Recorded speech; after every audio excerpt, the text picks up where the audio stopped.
बातों में चले जाएं। खुदा जिसका हमेशा खासा रहम फरमाना है, वो हम पे हमेशा रहम करता है।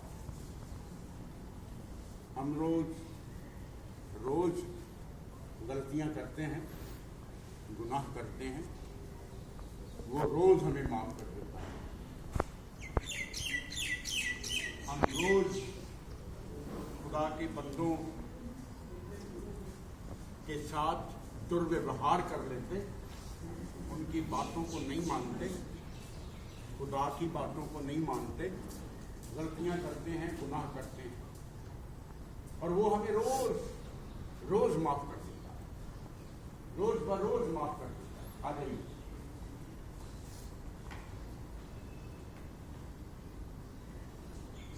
गलतियां करके माफी मांग लेना अच्छी बात है, और खुदा का खासा हमेशा रहम फरमाना, वो माफ कर देता है। लेकिन इसका मतलब ये नहीं है कि हम रोज गलतियां करते जाएं। एक बार माफी होगी, 2 बार माफी होगी, 3 बार होगी, हमें पता है उसने तो माफ कर ही देना है। इसका मतलब है गलतियां करते जाओ, क्योंकि उसने तो माफ कर ही देना है। वो आया इसीलिए था माफ कर देने। आप लोग गलत फहमी में,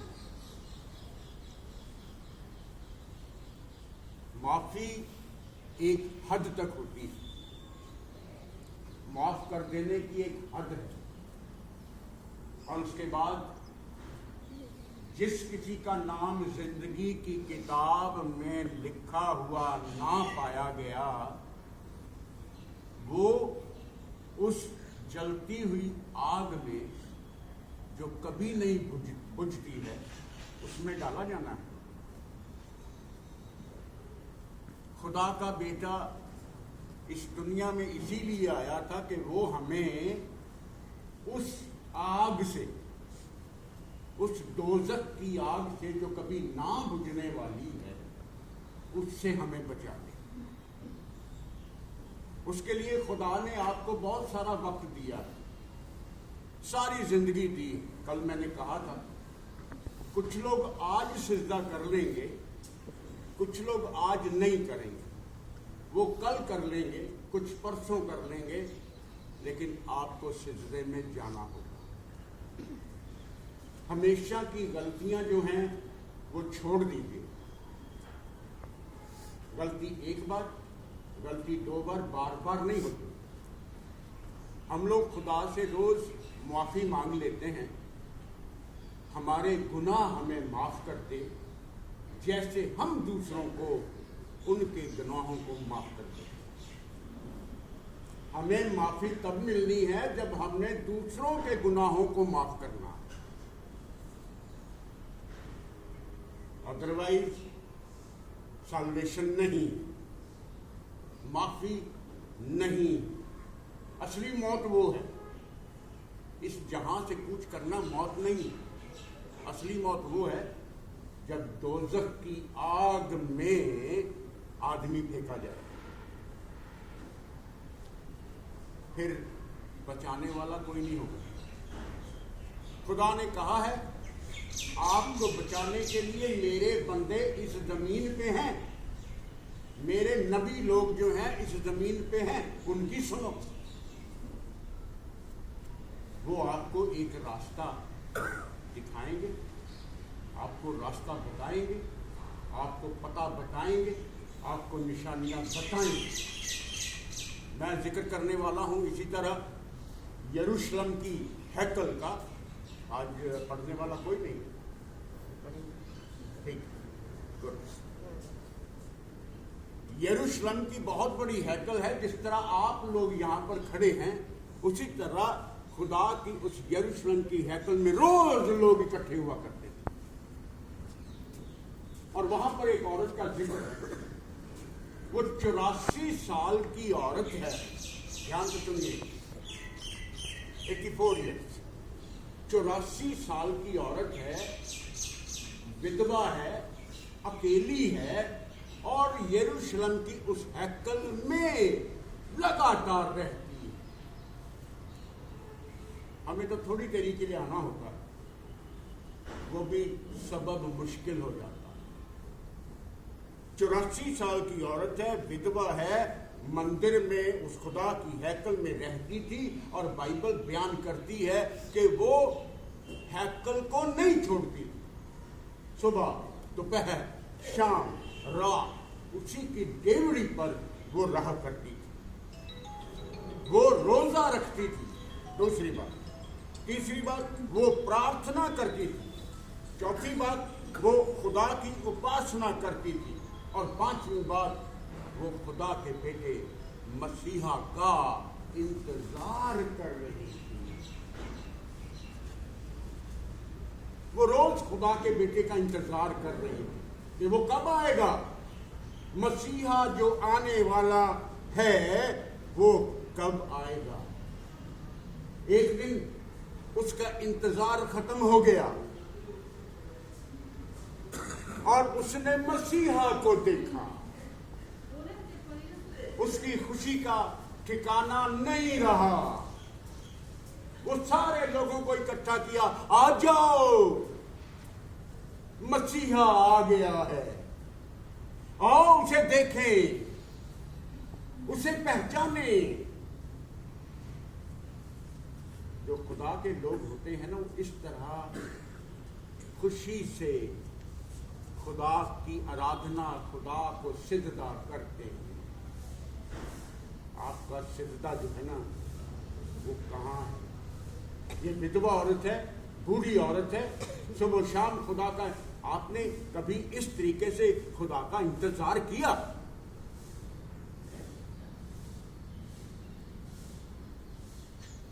लूका की इंजील है, उसका 2 बाब। उसकी खुशी का ठिकाना नहीं रहा। वह खुदा का धन्यवाद करने लगी। जैसे ही उसने मसीह को देखा, वो खुदा का धन्यवाद करने लगी। और जो लोग यरूशलेम में मसीहा के आने का इंतजार कर रहे थे, छुटकारे का इंतजार कर रहे थे, मसीहा के बारे में उन्हें बताने लगी। पढ़िए जी, 2 बाब उसकी 38।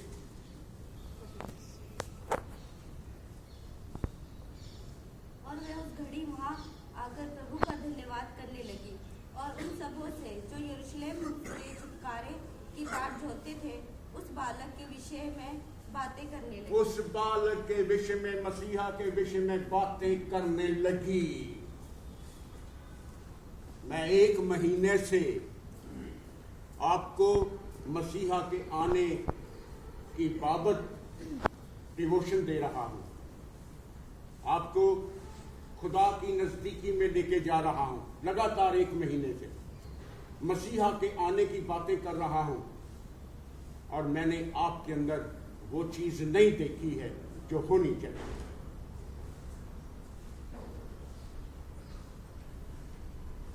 आप सिर्फ आए, आमीन हुआ, चले गए। खुदा का आना आप में दिखाई नहीं दिया। मसीहा का आना आपकी जिंदगी में वो दिखाई नहीं दिया।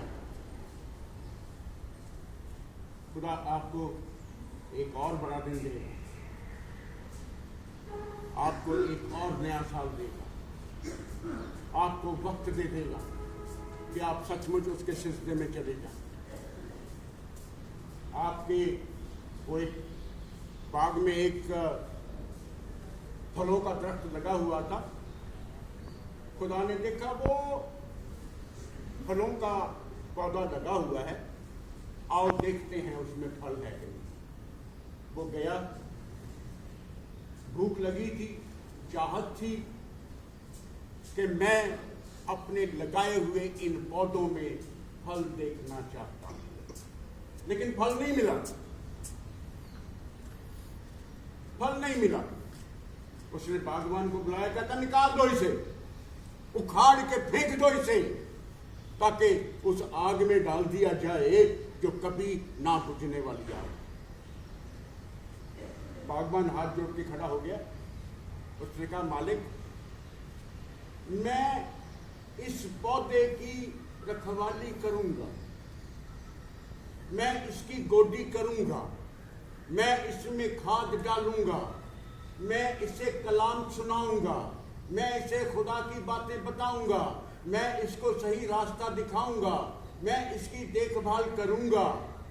अगर फिर भी ये फल ना दे तब इसे काट देना। और उसे 1 साल और मिल गया, एक बड़ा दिन और मिल गया। आपकी जिंदगी में 2021 बड़े दिन आ गए हैं, लेकिन बड़ा दिन नहीं आया।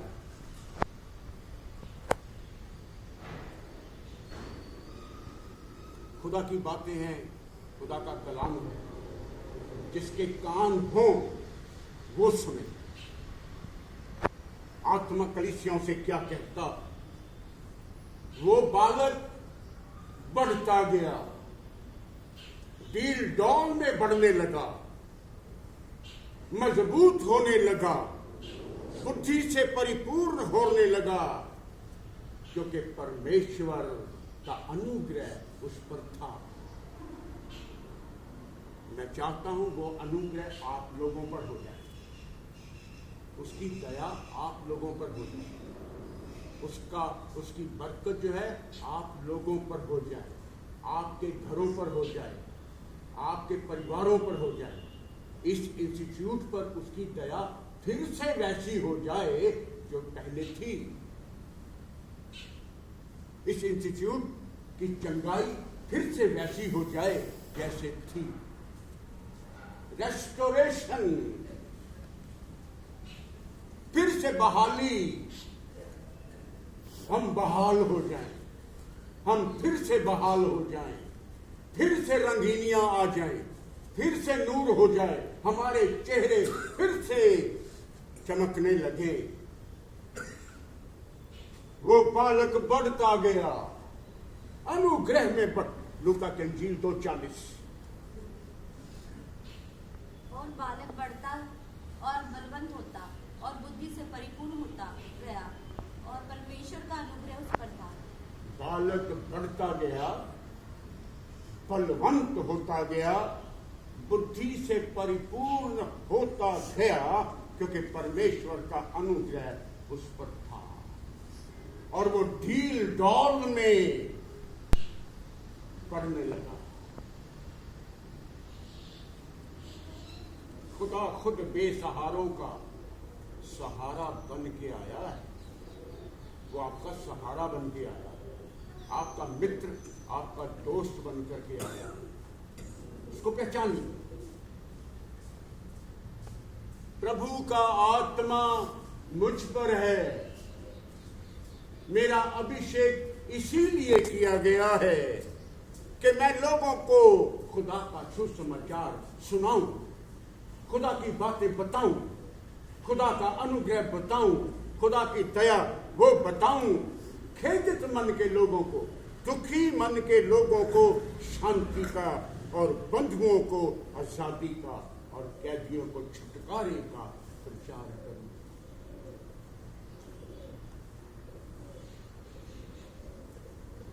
लोग कैद में रहना चाहते हैं, लोग छूटना नहीं चाहते, वो अस्तित्व को पहने रखना चाहते हैं, उतारना नहीं चाहते हैं, पुरानी चीजों को अपने सर पर उठाए रखना चाहते हैं। जितने लोग मसीहा को सुनते थे वो हैरान होते थे।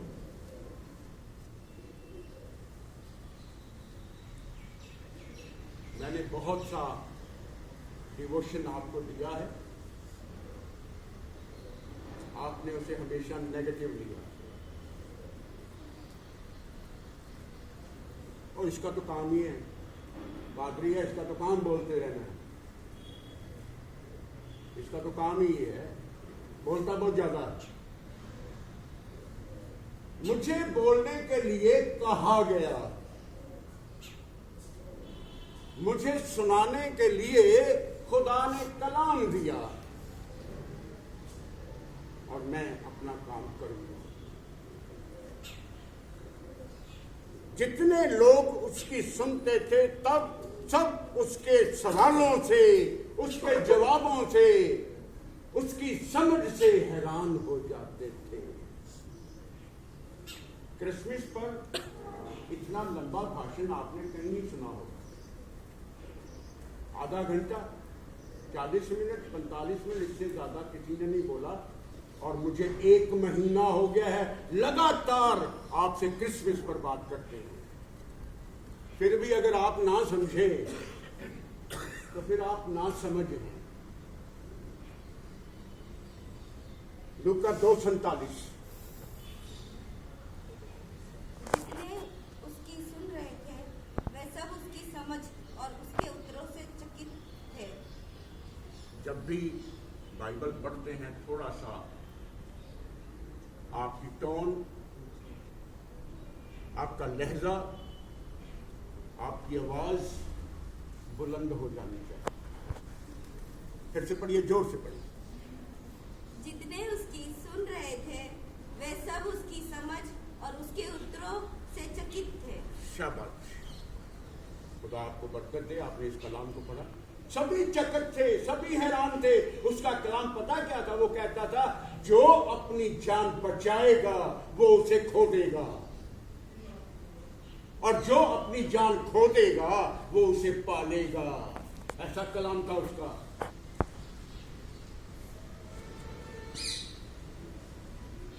सुनने वालों के पैर कांपने लगते थे, वो थर थर कांपते थे।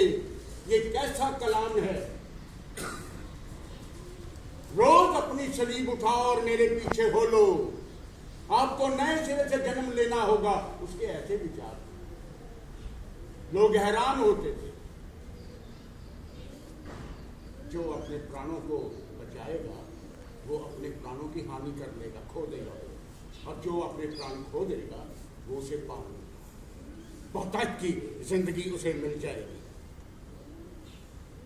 दाऊद लिखता है, और मैं तेरे लिए एक खूबसूरत लेखनी लिखना चाहता हूं। मेरी जुबान एक कलम बन जाए और मैं तेरे बारे में कुछ लिख सकूं। मेरा दिल एक खूबसूरत लेखनी लिखना चाहता है। मेरा दिल एक खूबसूरत उमंग में उमड़ रहा है। और जो बातें मैंने इस राजा मसीहा के विश्व में रची हैं वो सुनाने जा रहा हूं।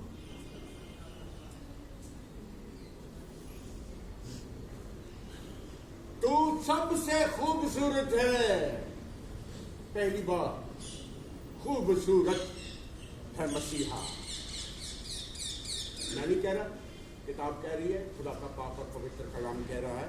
ज़बूरों की पोथी निकालेंगे, उसका 45वां अध्याय, उसकी पहली आई, मेरा दिल एक खूबसूरत लेखनी लिखना चाहता। मेरी जुबान एक कलम बन गई है और मैं लिखूंगा। और दाऊद ने क्या लिखा? दाऊद लिखता है, ओ मसीहा तू बहुत खूबसूरत है। तेरे लबों पर, तेरे होंठों पर अनुग्रह भरा हुआ है। तेरे होठों से अनुग्रह बरसता है। आप कहां हैं? आप लोग कहां हैं? कहां खड़े हुए हैं? तेरे होठों से, तेरे लबों से अनुग्रह बरसता है, ऐसा लिखा हुआ है। और इसीलिए खुदा ने तुझे सदा के लिए बरकतों से मामूर किया हुआ है। आप मेरी गलतियां ढूंढते रहते हैं, अच्छाई को देखते नहीं है। आपको मुझ में गलतियां ही गलतियां नजर आएंगी क्योंकि आप मेरी गलती ही तो ढूंढ रहे हैं, अच्छाई नहीं ढूंढ रहे। अच्छाई ढूंढोगे तो अच्छाई मिलेगी ना। आप तो मुझ में गलतियां ढूंढ रहे हैं तो फिर गलतियां ही मिलेंगी आपको। ज़बूरों की पोथी निकाली, 45 का दूसरी आयत। तू मनुष्यों की संतानों में परम सुंदर है। तू मनुष्यों की संतानों में, तू इस संसार में परम सुंदर है, तो खूबसूरत है, ऐसा लिखा। कभी आपने कहा अपनी जुबान से क्या कहा, चटनी के पास जाकर के देखिए कितनी वो डस्ट हो गई है वहां।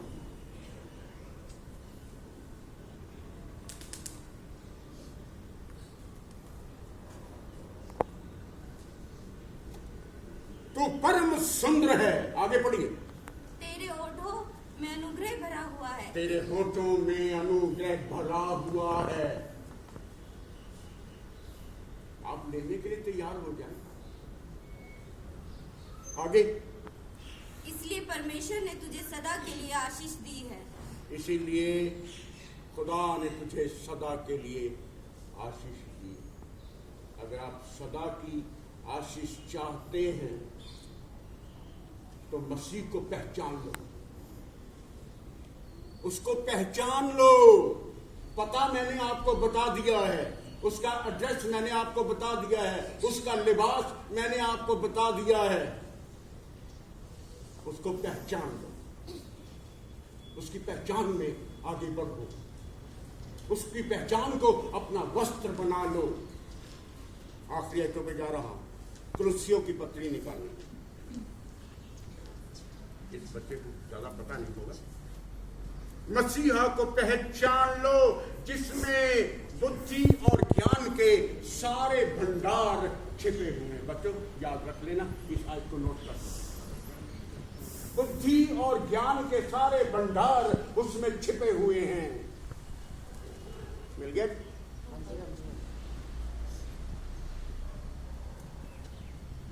कुलुस्सियों 2 बाब दूसरी आयत की आखिरी हिस्सा जो है वहां पर लिखा हुआ है मसीहा को पहचान लो। आज वक्त है उसे पहचान लो। वो आ चुका है, हमने नहीं पहचाना, आज मौका उस मसीहा को पहचान। पढ़ो जी। ताकि उनके मनों में शांति हो और वे प्रेम से आपस में गठे रहे और वे पूरी समझ का सारा धन प्राप्त करें और परमेश्वर पिता के भेद को अर्थात मसीह को पहचान ले। मसीह को पहचान लो। आज पहचानने का समय आ गया। वक्त थोड़ा है, पर खुशी की बात यह है कि अभी भी वक्त है। अभी भी उसे पहचान लो जिसमें बुद्धि और ज्ञान के सारे भंडार छिपे हुए। तीसरी आयत, जिसमें बुद्धि और ज्ञान के सारे भंडार छिपे हुए हैं। बुद्धि और ज्ञान के सारे भंडार उसी में छिपे हुए हैं। बुद्धि लेना चाहते हैं उसे पहचान लो, अक्ल लेना चाहते हैं उसे पहचान लो। और अगर तुमने मसीह यीशु को प्रभु करके पहचान लिया है, उसे ग्रहण कर लिया है, तो उसमें चलते भी रहो, उसमें चलते भी रहो, उसी में जड़ पकड़ते जाओ, बढ़ते जाओ और जैसे सिखाए गए हो विश्वास में मजबूत होते जाओ। ये आखिरी आयत होगी मेरी, 7वीं आयत अभी पढ़ दीजिए। और उसी में जड़ पकड़ते और बढ़ते जाओ। उसी में जड़ पकड़ते जाओ। दूसरी बात, उसी में बढ़ते चले जाओ। तीसरी बात पढ़िए। और जैसे तुम सिखाए गए वैसे ही विश्वास में दृढ़ होते जाओ। वैसे ही विश्वास में दृढ़ और मजबूत होते जाओ और अधिकाधिक धन्यवाद करते रहो। अधिकाधिक का मतलब होता है ज्यादा से ज्यादा, ज्यादा से ज्यादा धन्यवाद करते जाओ। यही वो चाहता है। और आखिरी बात मेरी तरफ से, और ईमानदारी की कमाई में बढ़ते चले जाओ, बढ़ते चले जाओ, बढ़ते चले जाओ। वक्त आगे जाने की इजाजत नहीं दे रहा, इसलिए यहीं पर पूरा करता हूं। खुदा बाप, खुदा बेटे और खुदा पाक उनके नाम। अपनी आंखें बंद कर।